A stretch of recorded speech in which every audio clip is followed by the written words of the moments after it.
2024 ఎన్నికల సందర్భంగా పోలింగ్ రోజున సాయంత్రం 5 గంటల నుంచి అనూహ్యంగా పోలింగ్ పెరిగింది. ఈవీఎంలు ట్యాంపర్ అయ్యాయి.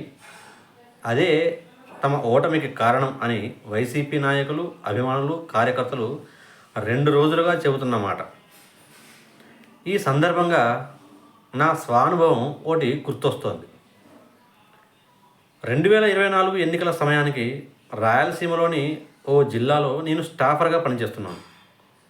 ఉమ్మడి జిల్లా ప్రాతిపదికన 14 అసెంబ్లీ నియోజకవర్గాలు, 2 ఎంపీ స్థానాలున్న జిల్లా అది.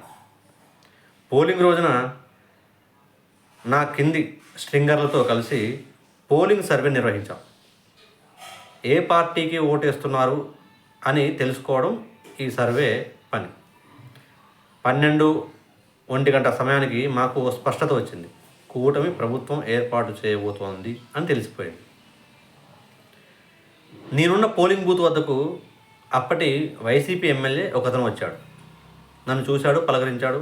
ఏంటన్నా, ఏంటి విషయం అని అడిగాడు. మీ పార్టీ ఓడిపోబోతోంది, మీరు కూడా ఓడిపోబోతున్నారు అని చెప్పాను. నా వైపు అతను కోపంగా చూసి ఓ వెటకారపు నవ్వు నవ్వి, నేను 10,000 ఓట్ల మెజారిటీతో గెలవబోతున్నాను అని చెప్పాడు. మెజారిటీ అయితే ఖాయమన్నా, కానీ అది మీకు కాదు, టీడీపీ నాయకుడికి అని చెప్పాను. అతను అక్కడి నుంచి వెళ్ళిపోయాడు. ఇక 2 రోజుల తర్వాత నేను వేరే ఊరు వెళ్ళాల్సి వచ్చి బస్సులో ప్రయాణిస్తుండగా నా పక్క సీట్ అతనితో మాట కలిపాను. అతను ఆ జిల్లాకు వైసీపీ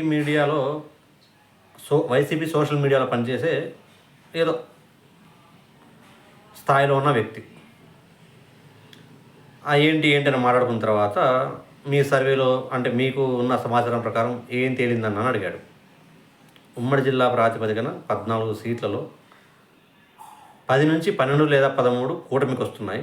2 ఎంపీ స్థానాలు కూటమి అభ్యర్థులే గెలుపొందబోతున్నారు అని నేను చెప్పాను. నేను అతన్ని ఇదే ప్రశ్న అడిగాను, మరి మీకేం తెలిసింది అని. అంతేనా, 1 లేదా 2 కష్టంగా. ఉమ్మడి జిల్లాలో 3 సీట్లు వస్తే వైసీపీకి అది మిరాకిలే. ఇంకా ఎంపీ స్థానాల గురించి మాట్లాడాల్సిన అవసరం లేదు, అవి 2 కూటమివే అన్నాడు. మరి ఈ విషయం మీ వాళ్ళకి చెప్పావా? లేదన్నా,